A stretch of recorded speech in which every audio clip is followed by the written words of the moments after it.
Where were we? We were just getting to Noam Chomsky. Are reminding us of the need to feel and act upon a passion for a commitment to a free, just, and equal society. He wrote, I would like to try to touch on them inadequately, of course, as a way of setting the stage for thinking about it and discussion. Well, perhaps I can start with something that sounds quite remote. You probably know about the Fermi Puppy! paradox posed by the great physicist Enrico Fermi. It's very brief. The paradox is, where are they? His discipline of astrophysics demonstrates that there's a vast number of planets accessible to us with conditions similar enough to Earth so that they should be able to support life. Over time, intelligent life, maybe even super intelligent life. So where are they?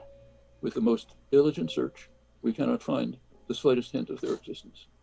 Well, one answer that's been offered in a morbid jest is that they're out there, but when they come across humans, they decided to get away from that crazy place as quickly as possible. Could see some justification for that.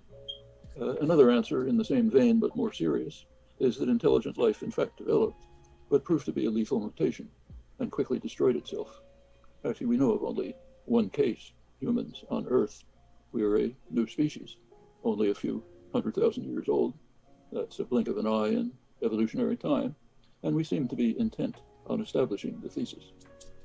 There have been reasons for such suspicions since August 1945, when we learned that human intelligence had devised the means for self-annihilation. Not quite yet, but it was clear that the day was not far off when technology would reach that point. And it did. It came a few years later in 1953, when the United States and then the Soviet Union exploded thermonuclear weapons. In acknowledgement of this achievement of human intelligence, the hands of the famous doomsday clock, which seeks to encapsulate the world's security situation, the hands were advanced to 2 minutes to midnight. Midnight is termination. Well, the hands have oscillated since. They did not reach 2 minutes to midnight again until halfway through the Trump administration. In its final years, the analysts abandoned minutes altogether, shifted to seconds. We're now at 100 seconds to midnight. Let's take a closer look at what leads to these conclusions. We are currently facing a confluence of severe crises, something that has never happened before, anything like this, in the brief period of human history. I would guess the high-pitched beep is like a smoke detector or a carbon monoxide detector that's low on batteries. To each of these crises, we know of feasible solutions. In each case, we are rejecting the solutions and racing to the precipice, some of us more rapidly than others. To be more precise, it is not we who are racing to the precipice. Rather, it is those whom Adam Smith called the masters of mankind. In his day, that was the merchants and manufacturers of England. In our day, it's multinational corporations, financial institutions, other concentrations of private power, and the governments that are in no small measure at their service. On the matter of service to the masters, evidence is compelling. Illustrative cases are regularly on the front pages. Right now, for example, as you know, the US Congress is now debating a major program which, among other things, may be the last chance for the United States to take serious steps to arrest catastrophic global warming. By the way, if you're enjoying this content, please do hit the follow button. We're trying to hit 5,300 by the end of the week. Let's do it, peeps. The fate of this measure is largely in the hands of the chairman of the Senate Energy and Natural Resources Committee, who happens to be the champion of the Congress in receiving funds from fossil fuel industries. He's now demanding sole jurisdiction in the Senate over the $150 billion clean electricity performance programs. I mean, I might be biased, Vulcan Blackfire, but yeah, I'd say you should. Joe Manchin. And he can get what he wants. The Senate is split. Republicans, half, are 100% opposed to dealing with the climate crisis. So the fate of the legislation rests on unity among Democrats. The chief recipient of fossil fuel funding, a Democrat, can ensure that nothing will be done to harm his donors. And he's clear about it. His official position is innovation, but no elimination, no cutback on fossil fuel use. That's straight from the handbook of the ExxonMobil Public Relations Department. If the denialist party returns to power next year, as they well may, we'll be back to racing to the abyss as quickly as possible, picking up from the disastrous Trump years. Well, it may seem like this is an aberration, just one case. It's not. And the history is revealing. The Republicans were not always a denialist party.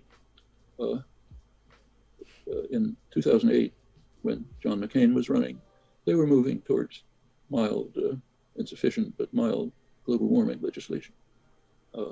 That their shift to total commitment to cataclysm results directly from fossil fuel funding, specifically the juggernaut by the huge Koch brothers energy conglomerate, when it sensed signs that the Republicans were veering towards recognizing that we are destroying the prospects for survival Vulcan of Blackfire, organized human life on Earth, thank you so much for subscribing. I really appreciate it. and harming short-term profits for the masters. The juggernaut was successful, cut the heresy off completely, decisively. All Republicans turned and haven't changed. Now, that's not an aberration either.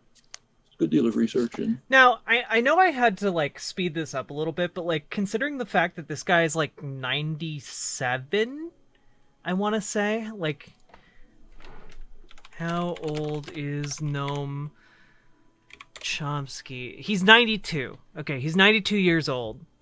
The fact that he is, like, this bright is wild to me. So cool. I hope I'm like this when I'm his age. Mainstream academic political science, which has demonstrated a remarkably close correlation between electability and campaign funding, specifically strategic business-based campaign funding. And this similar scholarship has independently established the immediate corollary of this, namely a large majority of voters are literally unrepresented. There is no correlation between their views and the votes of their representatives. The representatives are listening to different voices, as they must if they hope to be reelected. Well, it's called democracy. Blocking of legislation that would harm the fossil fuel industry is not a malady specific to the United States. It's worldwide. In fact, let's consider what's happening right now, again on the front pages. As we meet, governments of the world are pressuring oil producers to increase production. They've just been advised in the August IPCC report, by far the most dire yet, that catastrophe is looming unless we begin immediately to reduce fossil fuel use year by year, effectively phasing it out by mid-century. Petroleum industry journals are euphoric about the discovery of new fields to exploit as demand for oil increases. The business press debates whether the US fracking industry or OPEC is best placed to increase production. You can readily add examples from where you're sitting. That's on the front pages now. They all know that they are racing to catastrophe. We don't have to instruct them. They know it very well. Furthermore, at least if they're minimally literate, they all know that there are feasible solutions to the climate crisis, which will, furthermore, create a more livable world. But profit for the rich. Sadly, Mr. Haggis, I don't think the issue here is politicians not listening. It's more that the politicians listened to the scientists and they just don't care because they are motivated not to care by the money their lobbyists give them. Rich and political expediency come first. Come first, that is, for the masters and their servants. What about the general population? Well, that's a complex story. Let's take Joe Manchin State, West Virginia, coal mining state. Not long ago, it was a bastion of working class militancy. The United Mine Workers, representing the coal miners in West Virginia and elsewhere, they have recently adopted a program, a transition program, that would shift production towards renewable energy with better jobs and better lives, all feasible, worked out in detail. But those are people, not the masters. Their bitter enemy in the relentless class war conducted by the masters has a different view. That class war, one-sided class war, has been continuing with mounting intensity in the past 40 years of the neoliberal assault on the population. That merits a few words. Let's go back to the 1930s. Happens to be my childhood. Remember it very well. The world was facing serious crises. There were several ways out. Continental Europe turned to fascism. In the United States, a rising militant working class with a sympathetic president turned to social democracy, the New Deal. Later, post-war Europe moved in the same direction. That led to what in Europe is called the Trente Glorieuses, 30 glorious years, and what economists call the golden age of capitalism in the United States. Fastest growth rate. Good night, lefty angler. Egalitarian growth rate. Lowest quintile, as well as the highest quintile. Plenty of flaws, but economically, socially, it's an enormous success. The business world resisted from the first moment. But until the 1970s, they were unable to reverse the course.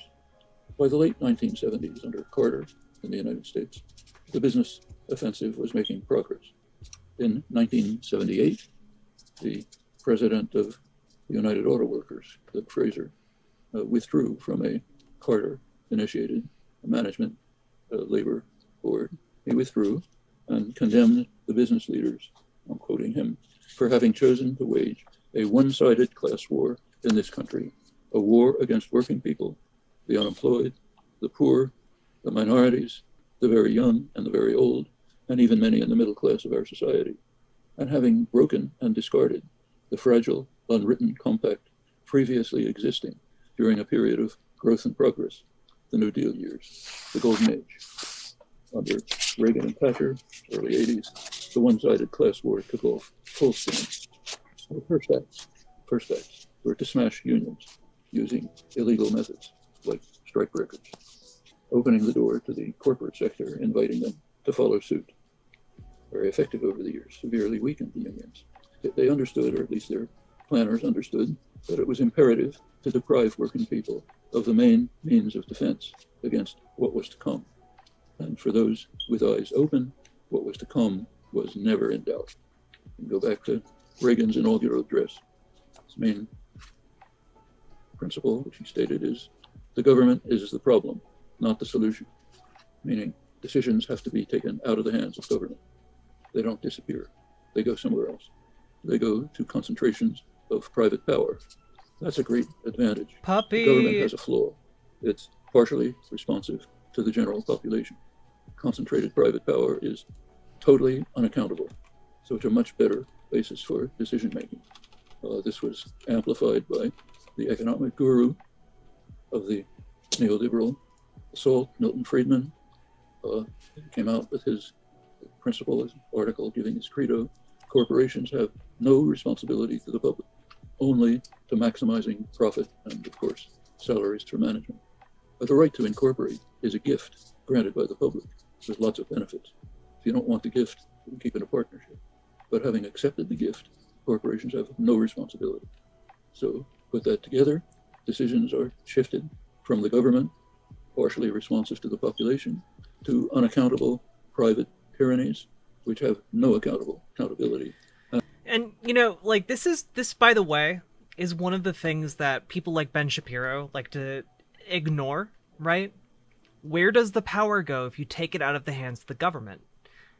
Ben Shapiro types will like to say that the power goes to the individual if there's no government, but that's not true. We know that there are concentrations of power outside of the government, and that those concentrations of power are not with the individual. Instead, that powers rest with those powers rest with the Walmarts of the world, the Amazons of the world, the Facebooks and the Twitters of the world, instead of with the government. The Jeff Bezoses, the people who have the money. They pretend that they're for freedom by empowering the individual, but what do you do in a society where the individual is empowered, but also someone who's a billionaire has a billion times more power than you do? You know? How are you free in a society where a billionaire can dictate your freedoms?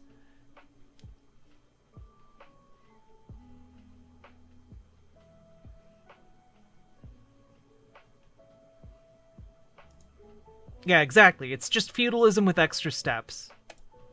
And are responsible only for maximizing their own profit and the salaries of CEOs and management. It doesn't take a genius to figure out what's going to happen. And in fact, after 40 years, even the mainstream institutions are starting to take a look. So the super respectable Rand Corporation, quasi-governmental, recently did a study of what they politely call the transfer of wealth from the middle class and the working class, lower 90% of the population, transfer of wealth to them to the very top. When you look closely, it's mostly to the top fraction of 1% of the population. Their estimate is about $50 trillion in 40 years. Good night, scrawny It's not dweeb. small change, and it's a vast underestimate. They did not take into account the other means of robbing the public that were developed when Reagan and Thatcher opened the spigot and said, rob as much as you like.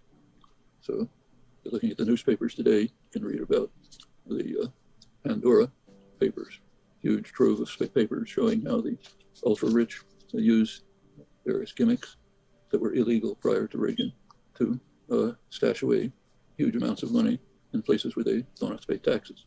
It's only a small part of it. The world's largest corporation, trillion-dollar corporation, has its offices in Ireland, very low tax rates. Others play the same game. All of this was illegal prior to Reagan, and it was the laws that was enforced. Treasury Department was conscientious in enforcing the laws. There are many other similar devices. Shell companies, changes in rules of corporate governance so that CEOs can pick the board that sets their salaries. And guess what happens from that? Of course, that lifts. Nah, Catalina skyrocketed, Gearbox especially in the disagree. United States. That carries all management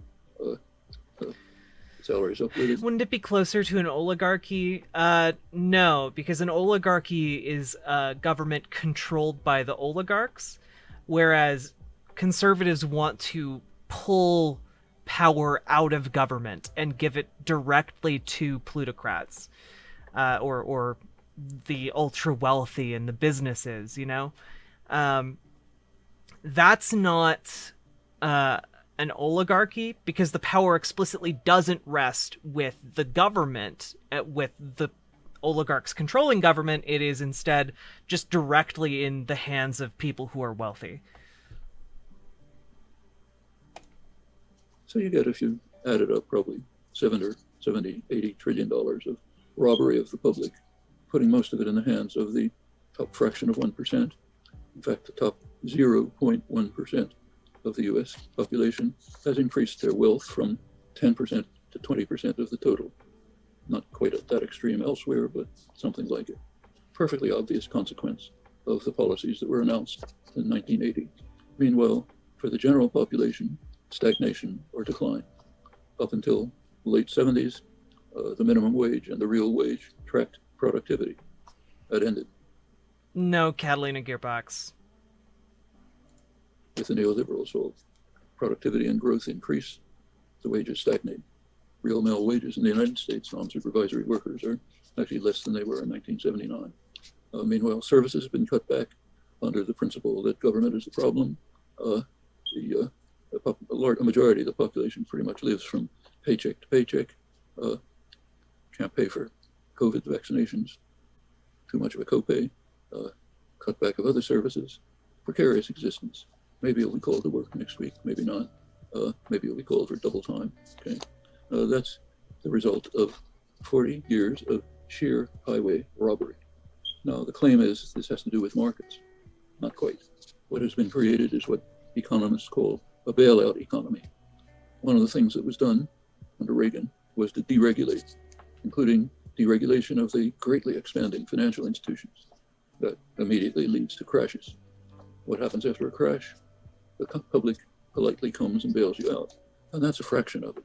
The government has a tacit insurance policy. Yeah, the called too beeps big from to the fail. video. That means that the big guys, the big financial institutions, the big banks and so on, can get cheap credit. They can take out risky loans, which are profitable. If anything goes wrong, no problem. That's the bailout economy.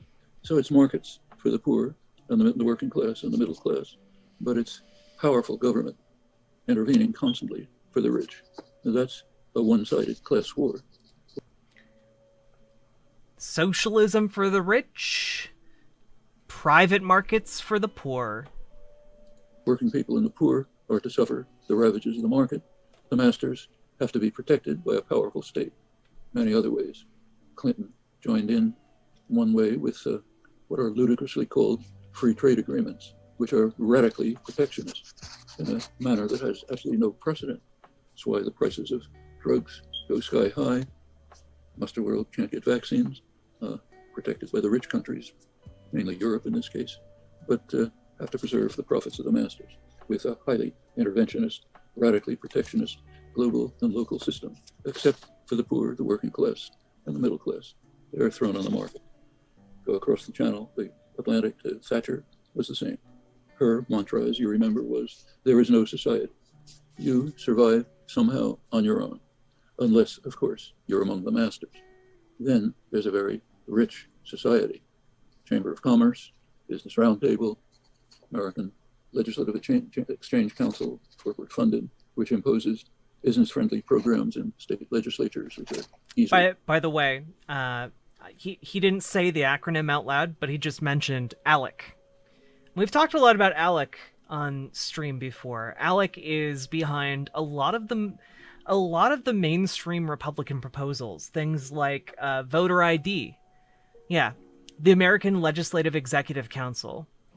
They're basically an organization of businesses that collectively lobby for things that would be beneficial to them. For example, one of the big backers of ALEC are the companies behind the private prisons in the United States. And one of the reasons they want voter ID laws is so they can get more nonviolent prisoners into their prisons, so that they can get more free labor for their, again, private prisons. Yeah, ALEC is, I would say, objectively evil.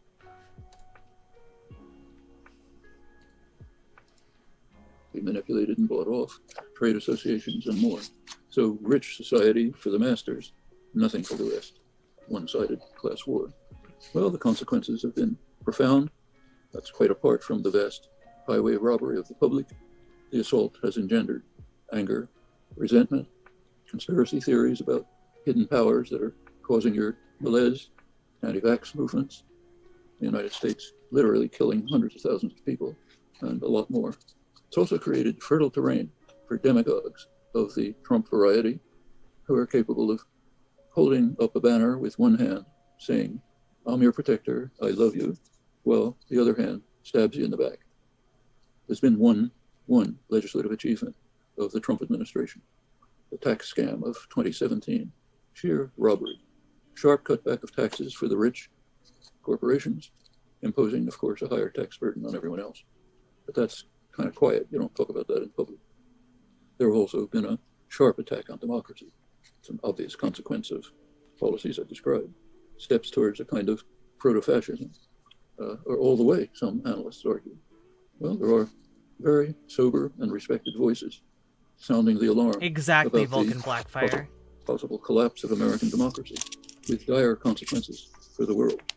Among them are leading commentators of the world's leading business press, the London Financial Times, to warn that the United States is being driven to autocracy or worse by what they call a radical party with a reactionary agenda, which ranks alongside the far-right European parties with neo-fascist origins. I should say that all of this is tragically ironic for people whose lives have been framed by the transition from the 1930s with the US in the lead in social democracy to today, where it's in the lead and moving towards proto-fascism. Well, that's a bird's eye view of where I think we are now. It's not graven in stone. The sad part is, guys, he's right. He's right.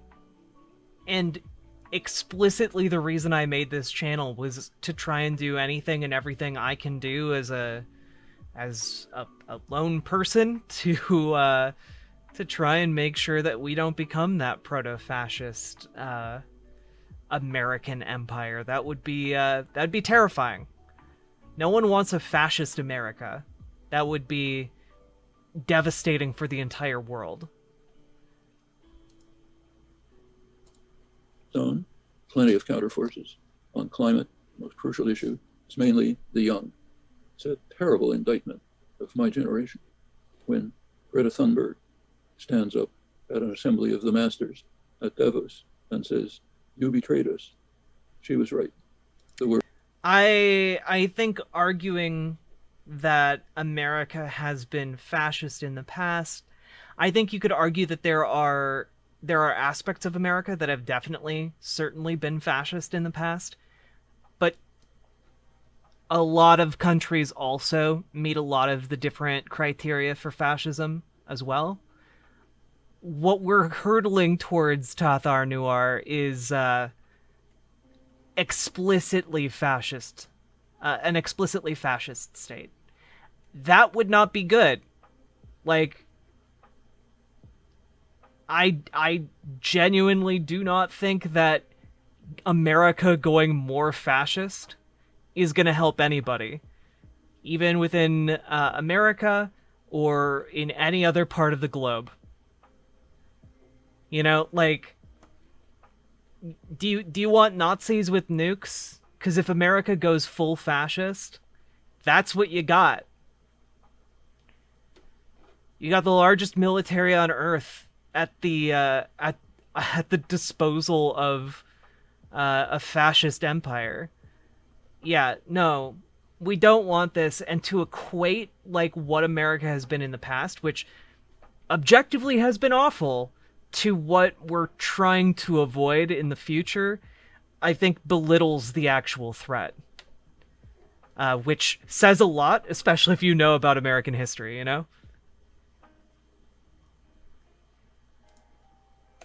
Words should be seared into our conscience. It's not too late, but we do not have much time to hear these words. Well, that's the crisis of global heating, which is actually one aspect of a much broader environmental crisis. Habitat destruction, industrialized agriculture destroying the land, much else, which feeds directly into the COVID crisis, incidentally. But let's turn to a different crisis, a comparable one, the one that was initiated 75 years ago, the threat of nuclear war, now growing very seriously. One of the reasons why the doomsday clock is moving to seconds, not minutes. There have been slow steps for 60 years towards an arms control regime that would limit the threat of nuclear war. It has been virtually dismantled by this century's radical party with a reactionary agenda, the Republican Party. George W. Bush took time off from invading countries to destroy the ABM Treaty. Trump's wrecking ball took care of most of the rest. Though Biden was able to rescue the New START Treaty, ours. I mean, other countries already interfere with American politics, the same way America interferes in other countries' politics. Though I don't think it's a good idea to do that, because if you get caught, there could be really bad consequences for you. Before it was to expire, accepting, finally, Russian offers to extend it. But the U.S. is, of course, far in the lead in global military power, swamps all potential adversaries combined. It's also well ahead in the mad race to develop even more dangerous weapons and to extend the yearning for global suicide to space. The U.S. has incomparable security. It's not the way it's perceived in high places. Threats everywhere. Gravest perceived threat to the U.S. is China. That deserves some thought. The China threat is very well described by the distinguished international diplomat Paul Keating, former Prime Minister of Australia, right within the reach of the dragon's claws. I'll quote his words. The threat of China is the fact that somehow the rise of 20% of humanity from abject poverty into something approaching a modern state is illegitimate. But more than that, By its mere presence, it is an affront to the United States. It's not that China presents a threat to the United States. Good night, hot older something sister. China has never articulated or delivered. Rather, its mere presence represents a challenge to United States preeminence, hard to deny. The major point of contention right now is freedom of navigation in the South China Sea, or that's the way it's described. It's not accurate. More, it's accurately described by a leading Australian strategic analyst, Clinton Fernandez. As he explains, the conflict concerns military and intelligence operations in China's exclusive economic zone, which extends 200 miles offshore for every country.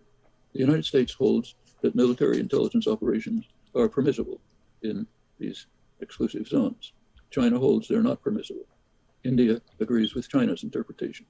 Recently, it vigorously protested U.S. military operations in its exclusive zone. These exclusive zones were established by the 1982 Law of the Sea. The United States is the only maritime power not to have ratified the law. Asgore Dreamer, thank you for the follow. The law bans the threat or use of force in the exclusive zones. The controversy has nothing to do with freedom of navigation, which is not threatened in the least. It has to do with whether military intelligence operations constitute a threat of force. The United States says no, China, India, others say yes. Well, surely this is a clear case where diplomacy is in order, not highly provocative actions, like sending in a naval armada in a region of considerable tension with the threat of escalation, possibly without bounds. But it is crucial to establish U.S. preeminence everywhere, even off the coast of China, which we are led to believe, unlike the U.S., faces no threats. Surely no threats from the nuclear-armed missiles in the U.S. military bases off China's coast, among the 800 military bases the United States has around the world, and China has one. Vulcan Blackfire. The nature of the China threat is further elaborated by Australia's preeminent military correspondent, Brian Toohey. It's worth quoting in detail to help understand world affairs. So listen, I'll quote it. China's nuclear weapons are so inferior that it couldn't be confident of deterring a retaliatory strike from the United States. Take the example of nuclear-powered missile-armed submarines. China has 4. Each can carry 12 missiles, each with a single warhead. The subs are easy to detect because they're noisy. According to the U.S. Office of Naval Intelligence, each is noisier than a Soviet submarine first launched in 1976. China is expected to acquire another 4 that are a little bit quieter by 2030. However, the missiles on those subs won't have the range to reach the continental United States. They would have to reach suitable locations in the Pacific Ocean. However, they're effectively bottled up inside the South China Sea. The frog. To escape, they'd have to pass through a series of U.S. choke points where they could easily be sunk by U.S. hunter-killer nuclear submarines. Contrast to China, the United States has 14 Ohio-class missile-armed subs. Each can launch 24 Trident missiles, each containing 8 independently targetable warheads able to reach anywhere on the globe. That means a single U.S. submarine can destroy 192 cities or other targets, compared to 12 for the Chinese submarine. The Ohio class is now being replaced by the bigger and more devastating Columbia class. Well, in order to right this imbalance, the U.S. is now sending Australia advanced hunter-killer nuclear subs, which Australia will pay for, though they'll be incorporated in the U.S. Naval Command. This sale of advanced nuclear subs abrogates an agreement between France and Australia for sale of conventional subs. It's a serious blow to French industry. Washington did not even take the trouble to notify France. It was instructing the European Union on its place in the U.S. global order, U.S.-run global order. Brian Toohey observes further that Australia's submission to the United States does not enhance its security, quite the contrary, and further points out that the nuclear subs sale has no discernible strategic purpose. The subs will not even be operational for probably 15 years, by which time China will surely have expanded its military forces to deal with this new military threat. The sub-agreement does serve a purpose, however, to establish more firmly that the United States intends to rule the world, even if that requires escalating the threat of war, possibly terminal nuclear war, in a highly volatile region, and of course, eschewing such sissified measures as diplomacy. Well, these steps to escalate conflict take place against a background that's plain and stark. The United States inherited the mantle of global dominance from Britain and proceeded to substantially extend its reach, far more powerful than Britain ever was. China's a rising power, bound to play a major role in world affairs. The crises we face are all international. Pandemics, destruction of the environment, no borders, nor does nuclear war. The US and China will either cooperate in addressing these crises, or we are doomed. It's as simple as that. Cooperation is surely achievable, just as the other crises we face have solutions that are within reach. The question we face now is whether we have the will to save ourselves from cataclysm, or whether we will choose to show that higher intelligence really may be a lethal mutation, providing an unhappy answer to Fermi's paradox. Thank you very much, Dr. Chomsky. And I just want to repeat what Henry Giroux said in his introduction. It's a great honor to welcome you to McMaster and to the Wilson Institute. And after I pose my questions to you, we shall select a few from audience members as well. And while I'm asking my questions, audience members can pose them starting now using the chat function on YouTube. So my questions tonight are all based on your 2021 book, The Precipice, Neoliberalism, the Pandemic, and the Urgent Need for Social Change, brought out by C.J. Polychroniou. In it, you elaborate on the confluence of crises of extraordinary severity with the fate of the human experiment quite literally at stake. I'm moving in about 2 weeks. So here are my 6 questions. First of all, among some theorists critical of capitalism, there's been a recovery of a theme developed by Marx, which is called the Metabolic Rift. The way capitalism systematically depletes nature of elements necessary for the planet's equilibrium. For such theorists, there aren't distinct climate change and pandemic crises, plural, but rather one overall multidimensional environmental crisis stemming from the disastrous impact of capitalism upon the natural world. Do you consider this a promising... We're just listening to Noam Chomsky and learning and mostly having some cozy vibes, so thanks for joining. Everyone who came in with the raid, click the little picture of my face so I get credit for your lovely eyeballs. I really appreciate it. And consider hitting that follow button, because I would definitely appreciate some follows. Line of inquiry. I had that question in mind, which was sent to me when I hinted at the fact briefly that the global warming is part of a much broader environmental crisis. I was thinking about trans sponsors. Like, what? I don't know what what do you mean by a trans sponsor? I'm glad you enjoyed it, Priestess. Wait, you can have sex with women as well? Yeah, I'm bisexual, Asgore Dreamer. That's the Metabolic Rift. Destruction of habitats, which of course enhances pandemics, industrialized agriculture, industrialized meat production, not only savage and brutal, but huge effect on global warming, and even more, something else I didn't mention. One of the crises that we're facing, not talked about much except in the medical literature, is antibiotic-resistant bacteria. We're coming to a... Yeah, has Noam Chomsky even read all of the books on his shelf? What a poser. Point where going to a hospital is becoming dangerous because there are bacteria mutating which antibiotics can't deal with. Well, the drug companies don't much work on that. It's not very profitable, but they're mounting. And the reason they're mounting, one major reason, is industrialized meat production. You cram cows, chickens, in impossible circumstances in a tight place, diseases are going to spread. Well, you're a good capitalist, you want to maximize profit. So what you do is pump them full of antibiotics. A huge proportion of the antibiotics that are used basically for that reason. Of course, the antibiotics lead to mutation. Pretty soon you're getting antibiotic-resistant microorganisms. It's been warned that in another 20 or 30 years, surgery may be impossible and other advanced medical procedures. But you have to make money tomorrow. That's crucial. Doesn't matter what you do to the world's population, to the huge number of species that we're destroying, to animals, to the environment, have to make profit tomorrow. And this generalizes. So yes, it's a very profitable line of inquiry, but we have to remember something. Timescales. That's critical. The crises that we face have to be dealt with today. It's today that the leading... Oftentimes the antibiotics are used because they cause faster weight gain. I hate... Like, real talk, guys, the meat industry in the United States and around the world is fucking gross. If I could just eat, like, lab-grown meat today, that's all I would consume. You know, like, no, I don't. You don't need you stop riddling cows with like antibiotics just because it makes them plumper. You're like you're you're like killing the planet in like 30 years. Like, imagine living in a world where you can't get surgery for anything, you know? Imagine living in that world. I would already be fucked, guys.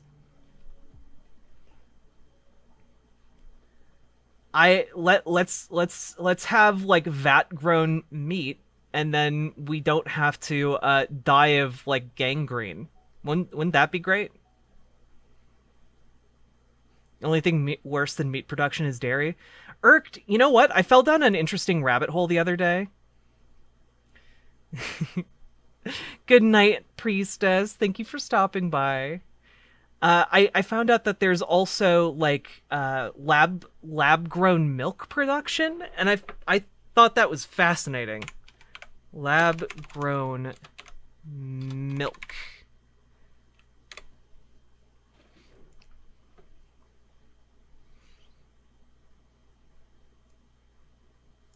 Yeah, they synthetically make all of the proteins.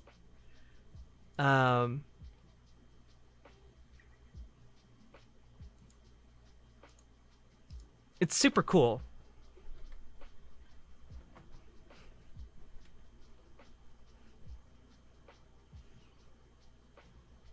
Yeah, you know, look, I think we can get away with not eating insects, folks. All we need to do is get in on this growing meat. Or is lab grown vegan? You know, I think a lot of people have are split on that one, High Priestess.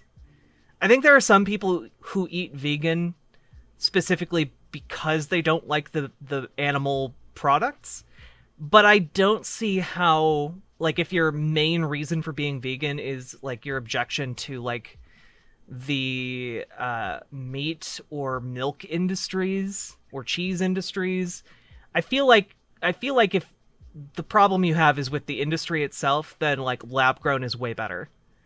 Like that solves all your problems. For me personally, it solves all my problems.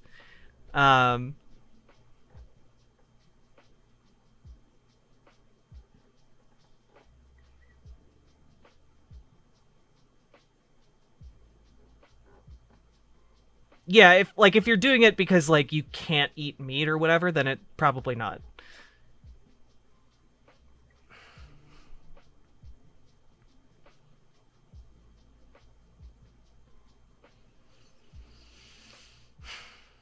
Now, here's the question, though, Fiddlin' Nero. If you can develop goats that lactate spider silk, why not just, like, not have goats and just create something like a non-sentient sack that produces spider silk? See, for me, I love cheese too much. Cheese is a hard thing for me to give up. I've been looking for better vegan cheeses, but, yeah. I will never eat the lab-grown. Irked, can I ask why? Is it like a taste thing? Will I lactate? I mean, I'm already capable of lactating. Cis men can lactate, Mr. Haggis. Trans people definitely can too. Democracies. Yeah. That no cap. Yeah, no. For real.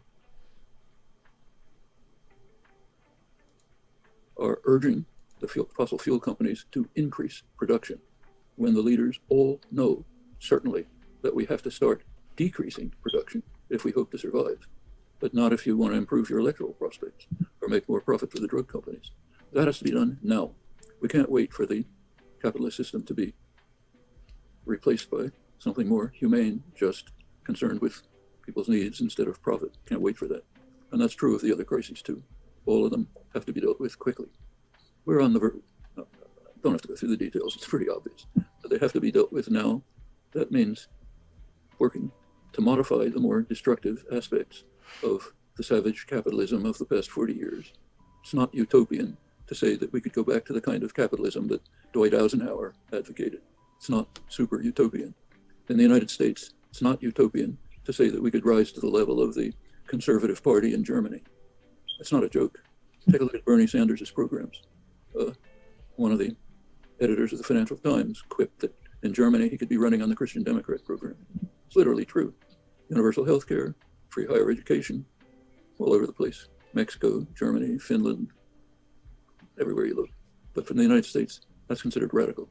That's part of the extraordinary power of business in the United States, which has shifted the spectrum, has fought against the New Deal bitterly, shifted the spectrum far to the right. Well, that's not utopian to say we can overcome that. In fact, it's being battled right now in Congress. Right now, the Biden programs would move a little bit back towards the kind of more moderate capitalism of earlier years, some limited social democracy, being fought tooth and nail, 100% by the Republican Party and by the so-called moderate Democrats, who should be called reactionary Democrats, the ones who are awash in corporate funding. They'll probably kill it.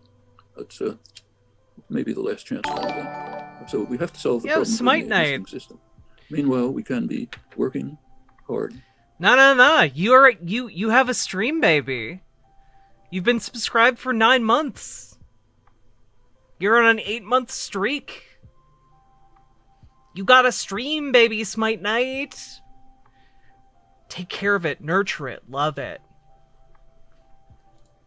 To raise understanding, awareness of the deep flaws in the system that have to be overcome, and also developing institutions, which are the seeds of some better society. Worker-managed enterprises, for example, cooperatives, which do flourish in Canada, not here. Localism, and so on, all at the same time. But the time scale can't be overlooked. Thank you. One distinctive theme I really appreciated in Actually, that's super interesting, Hail Swayback. The Precipice and in your comments tonight, and I think it sets you apart from a lot of other leftists, is your sort of sympathetic, compassionate treatment of working class North Americans who are tempted by conspiracy theories and right-wing demagogues. You really are saying that, in a sense, they have some cause to be aggrieved, and they're sort of being lured into a trap by a supremely capable con man. How would you respond to critics who might think you're being too soft on grassroots Trumpians and their reactionary politics? Well, I don't feel that I'm on some high moral pedestal in which I can condemn other people. I'm not living their lives. I didn't have to suffer the precarity of existence, the stagnation of wages, the decline of services that they suffer. I'm privileged, okay? I mean, problems like I suffer from the health system. Like I've had the problem of not being able to get to a hospital because they're overflowing with unvaccinated COVID victims. But that's not like poor and working people suffer. The last 40 years have been a disaster for them. And it's the same in England. I mean, I think the working class vote for Brexit, in my view, is suicide. But you can understand it. I want to grasp something. Maybe we can grasp the fact that we can use British currency again. We can feel proud of something. Mm-hmm. I don't think that's very smart, but you can understand it. And I don't feel like condemning it. If you take a look at the Trump voters here in the United States, that's been very carefully studied. The best work is by Tony DiMaggio, left social scientist, and very detailed work. Turns out that the prime base for the Trump popular base is petty bourgeois, relatively affluent, small businessmen, insurance salesmen, guys who own a construction business, rural, Christian, white supremacist, traditional. They feel their country's being taken away from them by minorities. There's even a theory of the Great Replacement. The Democrats are trying to get immigrants here so they can undermine the white population. Literally something Lauren Southern talks about, something Tucker Carlson talks about. Fox News is referencing it on a daily basis now. Yeah. Replacement. That's one of the wild conspiracy theories that's around. Well, take a trip through rural America. You can understand it. Jobs are gone. Factories are gone. Young people are leaving. Stores are boarded up. Maybe the bank is boarded up. Still some churches. Not much future for you. It's declining. It's an elderly, Christian nationalist, traditional, white supremacist population. There was a wonderful, it's most largely mythical. Yeah, Chomsky's an anarchist. There's at least a myth about a wonderful traditional life where the colored people knew their place, women knew their place. None of this craziness of same-sex marriage, other things that these terrible minorities are doing to us, all being taken away. So, okay, in those circumstances, I'll march on the Capitol. These are the people who marched on the Capitol, not working people. These are the people who marched there saying, I'm going to save my country by taking back Congress away from the people who are destroying the country. Do I approve of it? Of course not. But I think we can understand it. And we could also understand our role in creating it. We tolerated 40 years of the neoliberal. Yeah, by the way, this is something that I was saying long before January 6th, and I very much agree with Noam's position here, which is that, like, when we're talking about Trump people, when we're talking about QAnon, we need to remember that it doesn't occur in a vacuum, right? There's a reason these people feel this way. There's a reason these people are gravitating towards these wild conspiracy theories. It's because they are so disempowered and so hopeless when they look around, like the towns they grew up in, or the areas that their family has lived in for several generations, and all they see is decay and like crime and suffering. You know, the deaths of despair that we've talked about before. When we look at these, it is as a direct result of capitalism. And of course you can find people in like the you know, who feel this way, who are in the middle class, who are doing economically okay in these areas, but their communities are gone. They're left alone. They are at the end point of capital's siphoning of wealth from their communities. And they take that frustration and the disempowerment and they turn it on the government, because they blame the government for these things instead of the economic system, the underlying economic system that the government props up.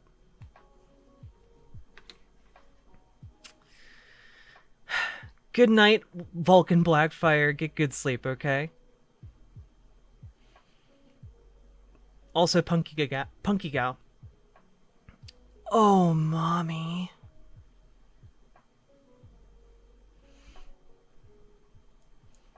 So, like, Irked, why would you say, like, lab-grown is non-exploitative? Like, what would be exploitative about it?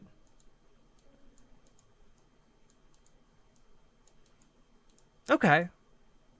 I mean, that makes sense, though. Like, after 20 years, you've no desire to eat meat more than anything else. That makes sense to me. I was just genuinely curious.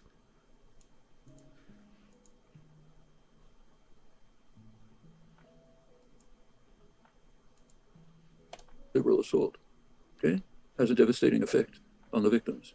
We're in no position to condemn them as deplorable. Well, yeah, you can think of racism as like the railway tracks that directs the disaffection of these people, right? The racism helps direct their alienation. They are, but not without reason. So that's the way I feel about it. Incidentally, it's not basically working class. One of the things that, what's his name, Tim? An hour ago, I asked for you to acknowledge the raid that I redeemed. Did you see it? I mean, I saw that you redeemed the Silly Serious for a raid. Is that what you're talking about? I forgot his name already. It showed in his work, Tony DiMaggio, is that the working class was not won by the Republicans. It was lost by the Democrats. That's where the shift is. Many of the Trump working class voters voted for Obama. He totally betrayed them, totally. So what are they supposed to do? In fact, I could see it in Massachusetts, where I lived at the time, most liberal state. Yeah, Satan can be good. Yeah. 2008, Obama was elected. Wonderful promises. 2010, he'd betrayed the working class totally by the way he handled the bailout for the rich, not for the poor, not for the victims. By 2010, there was a by-election for Ted Kennedy, replaced Ted Kennedy, the liberal lion. Even union workers didn't vote for the Democrat. They'd been betrayed, stabbed in the back. Why should we vote for these guys? They're just a party of rich professionals. They don't care about us. Okay? Well, that's the way you lose voters. I wonder if I could ask a question about what you call the neoliberal assault. You know, Well, we'll see if Silly Serious is still streaming at the end of stream. If not, then I'll redeem your points. phenomenon known as neoliberalism, which we're studying it closely at the Institute, and we have several good graduate students working on this. But they're really suggesting to me that there are these various ways of defining neoliberalism. Some of them saying it's an all-encompassing logic of rule. Others say it's just a specific tradition, a school of economics, the Chicago School. Some see it as a particular version of a globalized trade regime, and others see it as an updated version of ruling class strategies to rob the working class, essentially. Would I be right then in thinking that, from your comments tonight and the book, that you essentially inclined to that last thrust, which is it's a new variant of a perennial ruling class scheme to basically deprive workers, and it's a very much a class-based attack on working class, more than the other themes that other scholars are raising? Or would you like to put them all these strands of interpretation together and have a tilt towards a class-based interpretation? I go along with Doug Fraser when it was taking off. It's a one-sided class war. The business classes are basically Marxists, believe in class war.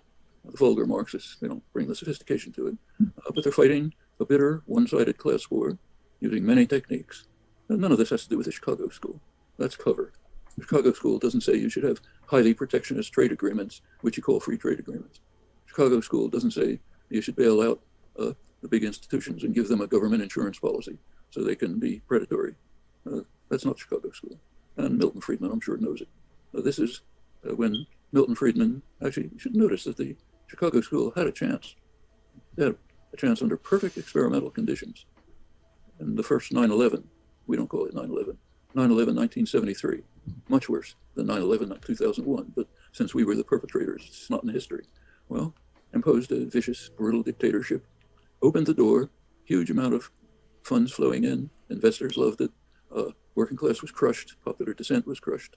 The Chicago boys came in, Milton Friedman students, Friedrich Hayek, all the big shots, ran the economy, perfect conditions, couldn't have any protest. Torture chambers took care of that. You had money pouring in from the wealthy all over the world, the international financial institutions.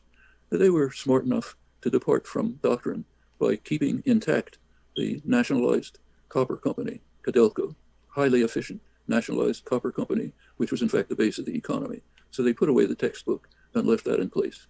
Absolutely perfect conditions. Within about 5 years, they had crashed the economy totally. The government had to take over more of the economy than it held under Allende, 1982. Wags called it the Chicago Road to Socialism. But they didn't care. By 1982, they were on to bigger game. Let's take the whole world. Let's take the whole world and put it under. Yeah, no, the game is crashing the economy and running off with the riches. Our one-sided class war masquerading as libertarianism. So I think that's a good definition of neoliberalism. Define it by its practices, not its rhetoric. I'm glad Vulcan And the practices Blackfire. were perfectly obvious from the beginning. I really like what you said about Brexit and about American working class people wanting to believe in their nation and kind of got Vulcan Blackfire, thank you for subscribing with Prime and for being part of this community for the past 4 months. patriotism. In Canada, I think some of our nationalism derives from taking gleeful pleasure in the troubles of the United States. I really deplore those tendencies.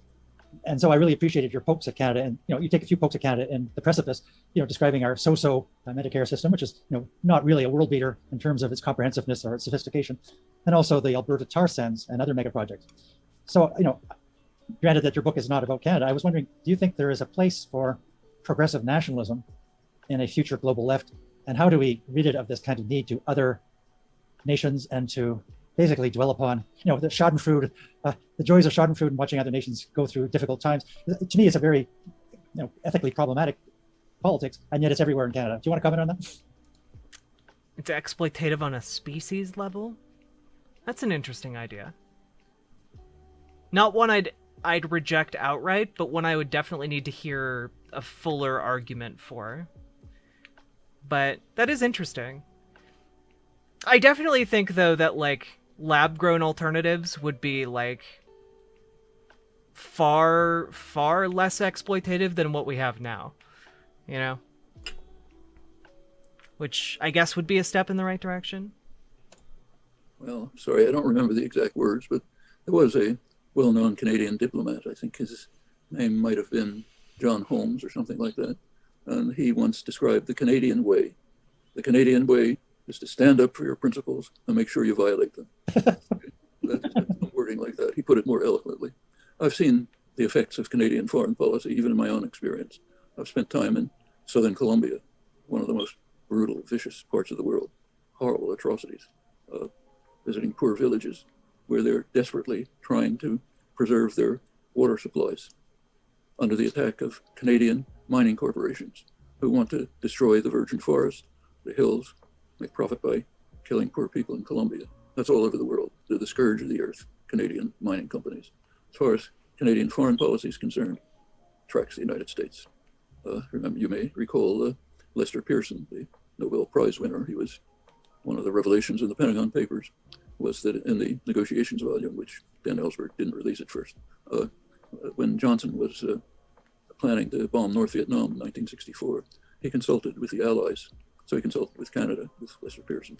Pearson said he didn't think it would be good to use atomic weapons, but iron bombs would be fine.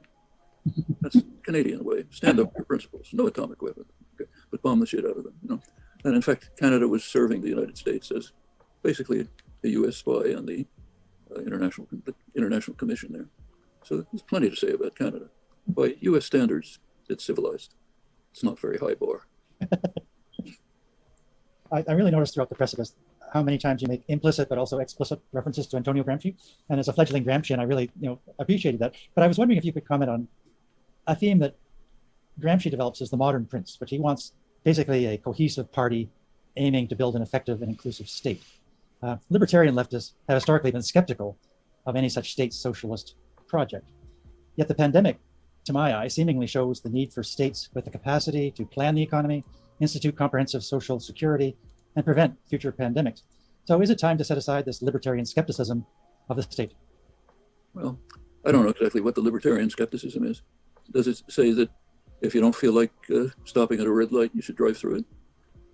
Especially if there's an old woman pushing a shopping cart there. I don't want to be inhibited. Why should I have the state tell me I have no right to do that?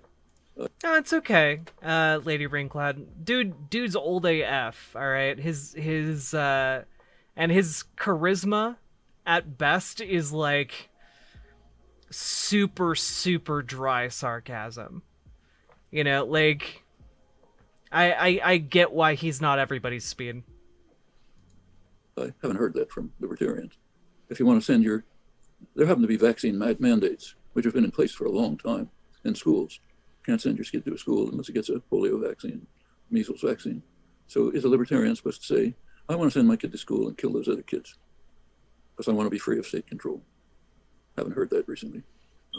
In fact, the question is not, are there general controls? It's who puts them in place. Is it the community, a democratic community, which gets together, deliberates, says, we want to put these in place because it's for our benefit? Well, that's libertarian socialism. It's not US-style libertarianism, right-wing libertarianism, which says private power does whatever it feels like and the rest of you find a way to survive. It's what was called libertarian socialism, the libertarian wing of the socialist movement, basically anarchism, anarcho-syndicalism. Had nothing to do with what's called libertarianism today. We should make actually an interesting measure of the extent to which democracy. Is it so? But like, is it specious if they're creating the proteins wholesale in the lab to like recreate animal products? I don't know. You know? Like if no animal product is even being used, like even like the base components, is it? I don't know. I'm gonna have to struggle with that idea for a while. Functions in a society is the attitude towards tax collection. It's a very striking measure. So if you live in a totalitarian state, when tax day comes along, you're furious. They're robbing you. Okay, April 15th in the United States, they're robbing us. I want to find a way out of it. Suppose you had a democratic society. Imagine a democratic society, a society where communities get together, decide, here's what we want for next year for ourselves: schools, roads, decent air, water, and so on. Well, let's figure out how to pay for it. Here's an equitable way to pay for it. Tax day comes along as a day of celebration. It's a day of celebration of the fact that we were able to work together to get what we all want. Now, it's interesting to place societies in that spectrum. you get an interesting conclusion of the extent to which democracy functions. It's worth thinking about.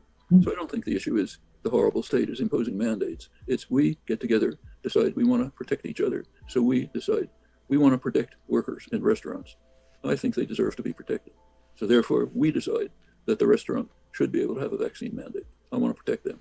That's nothing. Well, it doesn't. When we're talking about like lab grown milk, that's not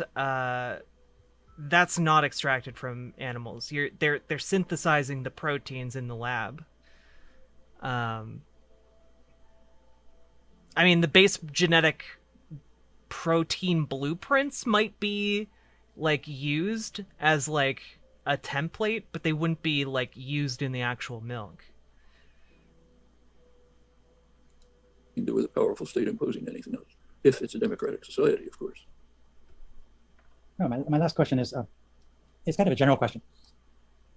In the precipice, you're asked how one can fight right-wing authoritarianism, and if I can quote you, I mean, Lady Raincloud, like I was just asking because I'm genuinely curious, because it's not something I intuitively grasp super well, but like I agree with like the general premises of like veganism. Quote, you say, the familiar advice, easy to state, hard to follow, but if there's another way, it's been kept a dark secret. Honest, dedicated, courageous, and persistent engagement. Hard work, necessary work, the kind that has succeeded in the past and can again. God, Lady Raincloud, why are you going into spaces where people are gonna call you an animal rapist? What the fuck? So, I really like the way that you are balancing a kind of Who are these people, and who do I need to avoid like the plague? sense of what is possible, but how urgent and hard the work is going to be. Pessimism of the intelligence, optimism of the will would be how Gramsci would put it. How best can we combat not just right-wing authoritarianism, but what I would call kind of the ambient despair I'm sensing among some of my students, the sense of many young people that they're just confronting so many interlocking, overpowering, manifold crises as they inherit the 21st century world. How best can we sort of combat that sense of almost nihilistic, apocalyptic despair? Well, I think several ways. One of them actually is history. Take a look at what's been achieved by the dedicated work of completely unknown people. Quote my favorite historian, my old friend Howard Zinn, the unknown people who do the work that creates the basis for the events that enter history. We'll never know their names. Nobody knows the names of the SNCC workers in 1960 who traveled through Alabama in freedom buses, getting shot at, beaten up, vilified, sometimes killed, in order to encourage black farmers to take their lives in their hands and register to vote. Anybody know their names? I personally happen to know a few of them, but that's by accident. Same with everything else. Feminist movement, environmental movement, everything. And a lot succeed. Look back, just take the United States. Ask what kind of a country it was in the 1960s, before the wave of activism civilized it. 1960s, the United States had anti-miscegenation laws. Did you miss a question? No.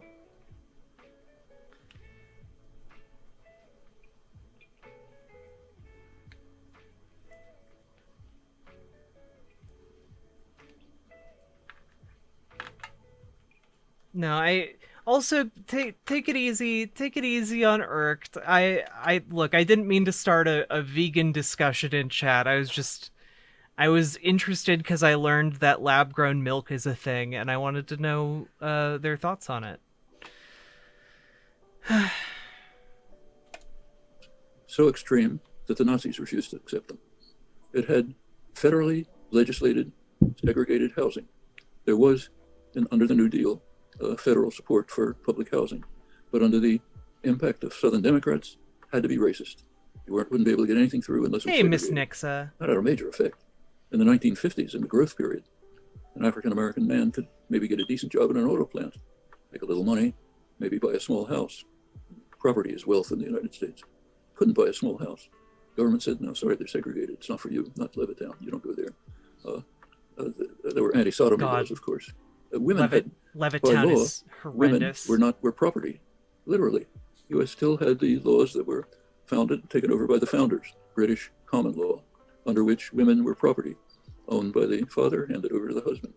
It wasn't until 1975 that the Supreme Court determined that women were peers, had a right to serve on federal juries. Well, Wait, it took until 1975 for women to be recognized as not property? That's that's a first that I've heard this, actually. we can go on and on. It was a very different country before the activism of the 60s. That's why, in the general intellectual word, the 60s are condemned as a time of troubles, which disrupted the society. It did. It civilized the society in many ways. There were things that were wrong, there always are, but overwhelmingly it basically civilized the society, mainly young people. No tradition, coming out of almost nowhere. Picked up in the 70s, by now it's all over the place. The climate strike a couple of weeks ago, that's young people trying to save the world. Well, one way to support the idea that we should have optimism of the will is to look at what's been achieved. A lot. Young people today don't remember what it was like in the 60s. That's ancient history. We can remember, okay? They should study it. Labor history, the whole story. The other major reason, the second major reason, and that is we do have the answers. There are feasible, workable answers to every crisis that we face. That's true. Noam Chomsky taking time out of his lecture to tell you to not be a doomer. Important. There's a third reason. You have a choice. You can either give up and make sure that the worst will happen, or you can grasp the opportunities that exist. Maybe you'll make it a better world. It's not a very hard choice. Thank you. Okay, I've got some questions here now from the audience, if you wouldn't mind to take them. Here's one from Eric McPherson. He asks, given that the masters of mankind will not, what kind of organizations organizing by working people can help to bring about the kind of international Hey, KF cooperation Logan, how you doing? mentioned? So I guess what he's at is there kind of... Gosh, by the way, I just watched you on Hippy Dippy with that Ashley Babbitt debate.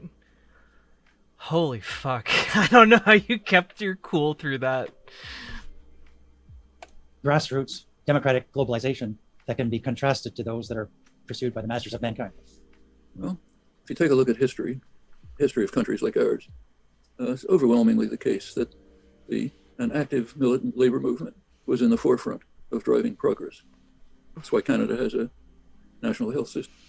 Better than yesterday, KF Logan. So, you know, I'm not a sobbing mess. How do you think I did on Hippy Dippy? I thought you did really well.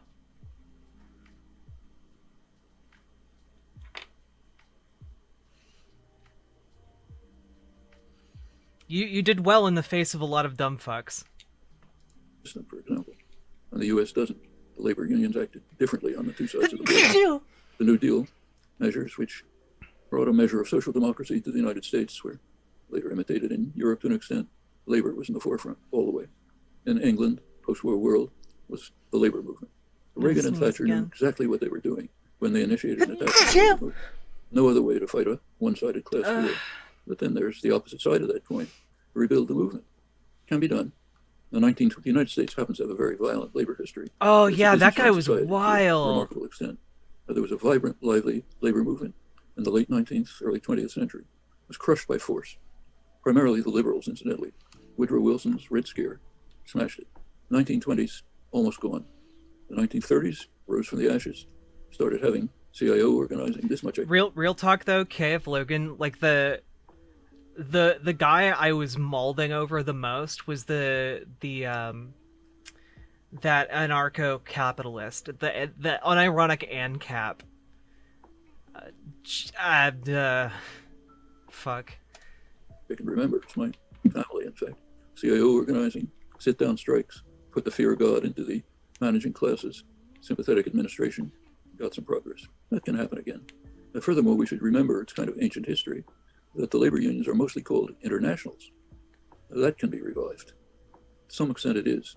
You had longshoremen boycotting trade with South Africa under apartheid, when the US government was strongly supporting apartheid. Reagan was the last supporter of the apartheid regime, but the longshoremen were refusing to serve the ships. Okay.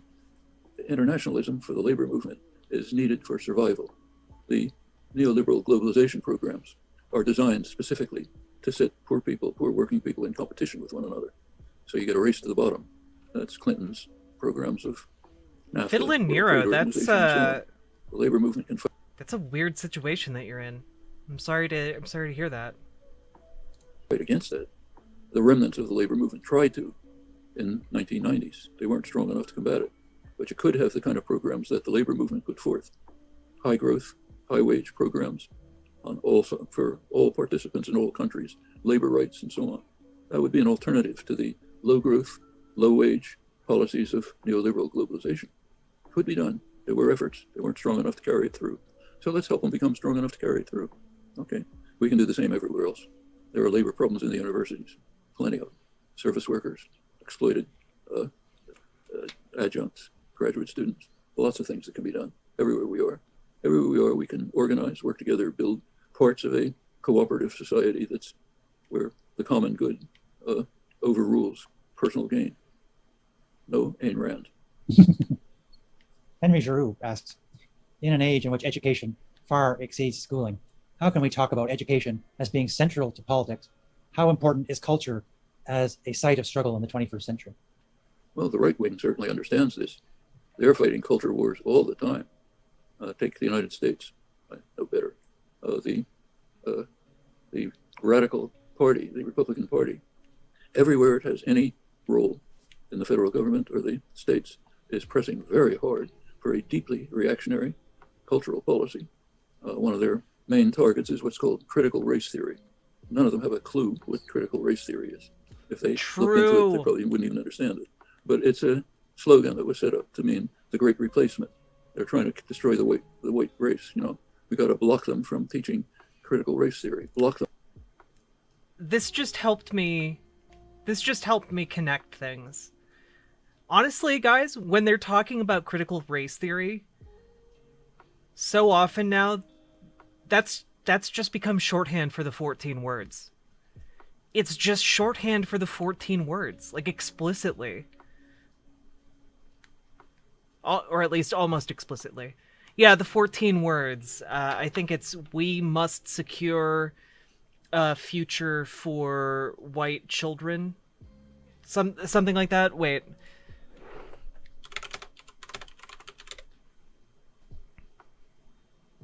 Yeah, we must secure the existence of our people and a future for white children. It's a white supremacist slogan. Yeah. So, like, when people are talking about critical race theory, often what they cite is that their nebulous understanding of critical race theory is that learning CRT will essentially teach their kids to hate white people, you know, even if they are white, you know? And that links up with the Great Replacement theory, which is that Democrats are bringing black and brown people into the country to change the voting demographics and replace white people with black and brown folks. So you can kind of see how I'm making the connection here between we have to get CRT out of our schools with the 14 words, you know? We must secure a future for our white children, you know? Them from teaching the history. Oh yeah, and it's the Democrats, you know, the Jewish Democrats. Of the vicious oppression of 400 years of repression of African Americans and the bitter legacy it's left. Can't teach that stuff. That's critical race theory. We got to win the culture wars. Same on everything else. No right to abortion. By the way, I love how based Noam Chomsky is, even though like it's kind of lost in like his manner of speaking, but like, yeah, no, win every single war against these conservative like chuckle fucks. Win every single conflict. Don't just like cede ground on like abortion. Hey, Kintrell. Yeah, exactly. We're genociding them because our white women are having sex with those hunky black boys. Traditional Christian conservative culture. In fact, let's destroy the public schools. Mass public education was one of the great contributions of the United States. He's kind of not great when it comes to indigenous rights, though. Well, I don't know much about that. States to modern society. developed primarily in the United States. That was pretty democratic. It was Also, no one's fucking perfect. important. Same on the university level. The great public universities, including MIT, where I was, are land-grant universities. They were federally set up to provide education for the general population. There's an ugly side. That meant exterminating the native population. But, okay, well, Jet King. Hell yeah. put that in a corner for a moment. You're not supposed to teach that either. Fortunately, where I am, the University of Arizona, they do it. Every large talk begins with an announcement that we're on the territory stolen from the Tohono O'odham Nation, which is in reservations nearby. It's our responsibility not only to acknowledge that, but to make up for it by educational programs, cultural programs, which enable them to recover somehow from the atrocities we've committed. Okay, that's, at least we could do that. But the Republicans and a large number of Democrats want to kill the public education system. For people like Milton Friedman, it was one of the highest goals, get rid of public education. In fact, Friedman cooperated with the segregationist movements in the 70s. Segregationist movements recognized white supremacist movements that with federally mandated ending to segregation, they could save segregated schooling by putting it under some other rubric, religious education, charter schools, something or other. And Friedman very explicitly cooperated. I think that's what he just suggested, though. Astral Storm. But, yeah. With the racist segregationists as part of the effort to undermine the public education system. The Secretary of Education for Trump, Betsy DeVos, who comes from a very wealthy family, the DeVos Foundation. They are devoted to destroying the public education system, replacing it by right-wing religious education. It was quite open. So defund the schools, defund the state colleges, and so on. So education is certainly a terrain for popular struggle. We shouldn't give it away to the right wing. Lady Raincloud, I feel like there should be like a shorthand for that, but like all I'm coming up with is tramazons, and that I feel like that sounds like a type of train. No, and the question says in education, in which education far exceeds schooling. I think that should be questioned too. What kind of education? The kind of education that says you don't look at books. The kind of education that says you train for a test. This was ridiculed in the 18th century by the Enlightenment, ridiculing the worst kind of education, which they compared with pouring water into a vessel, and then the student pours some of it out. And we've all had that experience, taking some course that we didn't care about, studying for the exam, getting good marks. Oh, what's this? Is Noam Chomsky talking about his anarchist takes on education again? Oh no. Oh, what's that? Is he about to talk about a different type of educational paradigm? 2 weeks later, forgetting what the course was about. That's institutionalized in the United States under the first Bush and Obama administrations. It's called teaching to test, the worst imaginable form of education. Get the students to pass a test and then grade the school on the tests. So if the tests aren't high enough, defund the school or reduce the teacher's salary. You have teachers, I've talked to them. A kid comes up after class and says, you brought up something interesting, I'd like to pursue it, what can I do? Teacher has to say, no, sorry, you have to study for that test to pass the test. This is Massachusetts, the liberal state. You got to pass the test. Teacher doesn't say it, but in the back of her mind is, my salary depends on it. School depends on it. School funding depends on it. So don't pursue what you're interested in. Study for the test, and then 2 weeks later, forget what the course was about. That's teaching to test. That's another way to destroy education. One thing. Huh. Weird. You mean coercing children out of pursuing their interests lowers the quality of education? Who would have guessed? That's happened strikingly is that literacy has sharply declined. There are measures of that. I don't know about Canada, but in the United States, there have been studies. The kind of novels, let's say, that used to be assigned in 8th grade are now assigned to seniors in high school because literacy has declined. Reading ability has declined. And that's education. Well, of course, it varies. If you're in a rich community, it's fine. Property taxes, pay for decent schools, maybe have fairly decent programs. School funding in the United States is based on property taxes. Back in the 18th, 19th century, that didn't matter so much. The populations were mixed. Now it matters enormously with radically segregated populations. The rich pay higher property taxes. They get services, schools, so on, not in the urban areas. Well, none of this is, so when we talk about education and culture as a site for struggle, there's a lot to do, quite a lot. Maybe our last question should be the one from William Patton, is system change the only solution, or is transformation of individual behavior also the solution, or is it one or the other? So do we have to start with the system, or can individuals change themselves, essentially? Why, either or. You can do both. You take a look at the major popular movements. Take, say, the Vietnam anti-war movement, which I happen to be very much involved with. We tried to start the movement when John F. Kennedy, one of the major modern criminals, sharply escalated the war in the early 1960s. Nobody cared, barely reported. But a few of us, there were people around who said, look, it's time to try to organize some opposition to this massive atrocity. We started meeting in a living room with a couple of neighbors. Maybe you could get to a church where 10 people would show up. Long struggle. Finally, you got to big changes. That's the way everything works. Take the civil rights movement. It really took off in 1960 when 4 black students, whose name nobody remembers, sat in a segregated lunch counter in North Carolina, Greensboro.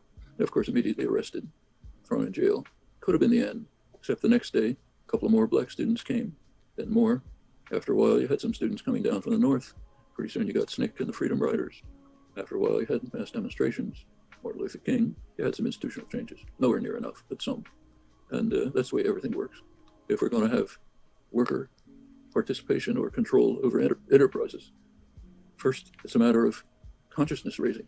You go back to the women's movement. How did it begin in the 60s? A group of young kids would get together and talk to each other and say, look, we don't have to live like this.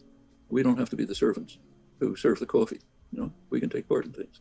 It was a big breakthrough. It wasn't easy to do. Take the labor movement. You go back to when we had a vibrant labor movement, late 19th, early 20th century. Slogan of the labor movement, mass labor movement, was those who work in the mills should own them. The idea that you should be subordinate to a master was considered an intolerable attack on your dignity and rights. We now call that having a job. Well, that consciousness can be revived. I don't think it's much below the surface. It takes work. Change of attitudes, change of what Gramsci called hegemonic common sense, put it away, change it. Along with that come institutional changes. They're mutually supportive. You set up a cooperative, gets people to think about how you can work together. In order to set up the cooperative, you have to get people to think, yeah, we'd like to cooperate. But they're mutually reinforcing. I don't think it's one or the other. Thank you. And thank you so much for being with us tonight. We're greatly honored to have you with us. And it's been What a based human. What a just a phenomenal human being, you know?